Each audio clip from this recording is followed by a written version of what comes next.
یہ فرمائیے گا کیسا لگتا ہے آپ کو؟ آپ سنتے ہوں گے کہ جب بھی پرائم منسٹر سے بات ہوتی ہے تو اس پہ اگر ان پہ سب سے پہلا جو تنقید کی جاتی ہے وہ عثمان بزدار، کیوں آپ عثمان بزدار کو رکھے ہوئے ہیں، کیوں عثمان بزدار کو آپ چلا رہے ہیں؟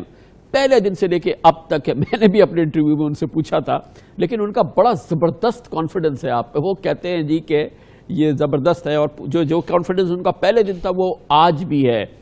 آپ کو خود کیسا لگتا ہے کہ آپ سے اتنی ایکسپیکٹیشن ہے، پرائم منسٹر پہ آپ کے حوالے سے اتنا دباؤ ہے، ہر روز ان سے پوچھا جا رہا ہوتا ہے؟ مجھے یہ پتا ہے کہ تمام جو حلقے جو ان کے ساتھ اتنے زیادہ قریب ہے وہ بھی بار بار کہتے ہیں کہ سر آپ چیف منسٹر دوسرا دیکھیں.